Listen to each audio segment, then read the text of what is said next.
What's going on, everyone? How you doing? I hope you're doing well. And yep, I'm gonna talk about Kanye and the latest shenanigans he's been getting himself into.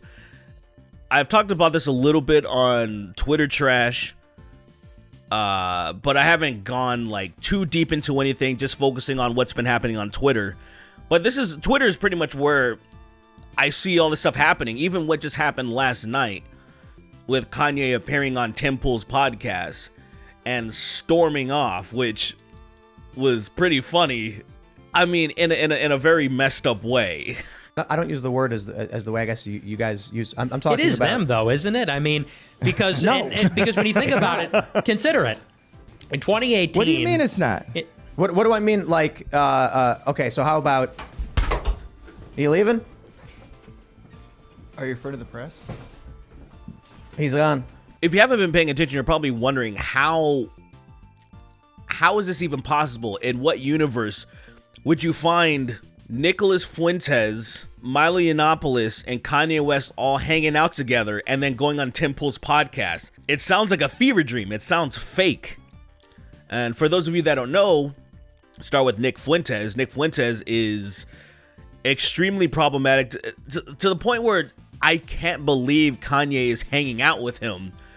That the amount of stuff that Nick has been surrounded by. You know, he marched at the Unite the Right, Charlottesville. If you guys remember that, right? Who doesn't remember that? He's against interracial marriage. He's against LGBT everything, you know. He admires Hitler. He disputes the Holocaust numbers. If I take 1 hour to cook a batch of cookies and Cookie Monster has 15 ovens, working 24 hours a day, every day for 5 years, how long does it take Cookie Monster to make 6 million batches of cookies? I don't know. That's a good question. Certainly, oh, no. It doesn't really sound correct to me. Wait a second. It takes 1 hour to cook a batch of cookies, and you have 15 ovens, probably in 4 different kitchens, right? Doing 24 hours a day, every day for 5 years. How long would it take you to make 6 million? I don't know. It certainly wouldn't be 5 years, right? The math doesn't seem to add up there. The math doesn't quite seem to add up there. I don't think you'd result in 6 million. Maybe 200 to 300,000 cookies. I mean, and a myriad of other things. Those are just a few on the top of my head. And then there's people that actually archive his streams. And then there's people, some of his fans have the audacity to say that this guy isn't a racist. He isn't a bigot. Oh, but look, he's hanging out with Kanye, so he likes black people. Like, so I see things like this. And then people that also are anti-Semitic, they're totally on this train and defending these escapades. And I'm just like, well, this is crazy. Then you have Milo Yiannopoulos, who was always a controversial figure, you know, a provocateur. But then he fell off the face of the earth when he was defending his abuse. You know, a priest abused him. Shocker. A priest abused another minor. Shocker. You know, like where the real grooming always takes place. And then he was like defending his abuse, and then people kind of were like, ugh, like never mind. Comes back and then he says he's not gay no more. Right? Which is stupid. He divorces his black husband or whatever. And now he's like, I'm going on this crusade where I'm trying to come back and reinvent myself. I'm sure he's just broke and just misses the spotlight. And then now he's hanging out with Kanye. So Kanye's just finding the best company possible. And then you have Tim Pool. And Tim Pool's somebody who I've always just been so disappointed in because, you know, Tim Pool started off with Vice. Tim Pool was somebody who I feel like used to be reasonable, but then he got to the point where the money got too good. And I was invited on Tim Pool's podcast, but I just couldn't bring myself to just pull the trigger and go. Because to be honest, like our paths have diverged so much. There's so many people that are like, oh, I love him, he's so fair and balanced and this and that. But I'm like, if that were true, his audience wouldn't be 90-something% conservative. a fair and balanced, just like the fact that people think that is asinine to me. Like, if you see who the people are in his comment sections, who are his detractors, the writings on the wall, like where Tim even says something like, "I'm not a conservative because I think it was Cenk Uygur was ranting about Tim Pool, and he's like, I'm not a right winger, I'm not a conservative. This is hilarious," or something like that. And I'm like, Tim, why do you think people keep saying that? How come the people that like you are all conservative? Like it's just like, come on, man. You can say all you want what you are, but your actions are what going to dictate how people perceive you. But I digress on that. I want to focus a little bit on Kanye being on Tim Pool's podcast, which is so, like, at this point, every time Kanye is on a big platform, he's just trashing Jewish people. And so at a certain point, it's kind of like, maybe you should stop putting him on these platforms. And some people say, oh, that sounds like censorship to me. To me, it sounds like if somebody's going to keep saying some really messed up stuff, maybe you don't want to give them a soapbox. It's that simple. People talk about free speech, and the thing that annoys me about that is free speech, like true free speech, is that you're not going to be arrested. The government is not going to throw you in a hole for speaking out, right? Whatever the situation or the subject is. But as far as everything else goes, there are consequences for the shit that you say. So you can say them. Oh, you can. Just like Kanye is doing it. But he's hemorrhaging money. He's hemorrhaging deals. People don't want to mess with them anymore. Because it's like, ooh, what are you doing, bro? And so it's kind of like interesting. And I would say a little bit dangerous for Tim, where it's like, bro, platforming that kind of stuff could get your channel deleted or suspended or something. So I wouldn't even risk that shit. Just even for monetary, like, to protect my bag, I'd be like, as much as I want to talk to Kanye and see where this goes, nah. And then a bunch of his people were already mad. People were so mad that, like, oh, Tim Pool just keeps interrupting Kanye. He keeps interrupting him. And that's why Kanye left. And then if you watch the clip, which I already played, and it was that simple.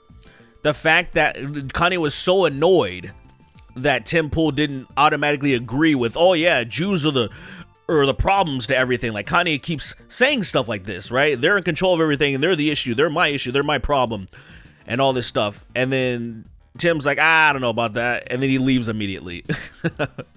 I gotta say, I at least give Tim Pool credit for having even the slightest pushback, right? It wasn't like pushback because he didn't invite Kanye on to be confrontational, because that wasn't even a confrontational push. It was just like, I don't know about that. And then it seemed like some people were mad that he didn't just let Kanye spew all of his hatred, just let him go on, like, say, the Drink Champs podcast, where Kanye just went on the entire time and Nori or nobody didn't check him. And it's like, all right. So I don't know what's going to happen at this point, man. How much lower can Kanye sink, though? I guess that's what I'm really thinking. Because hanging out with Milo and Nick Flint, I can't believe this. These are two, like, goofballs that should never have had crossover with this guy. One of the most famous people in the world. One of the most influential artists in the 2010s. And then he's letting these people leech off of him. It's almost to the point where I was like, bro, I need to talk to Kanye. I need to talk to him.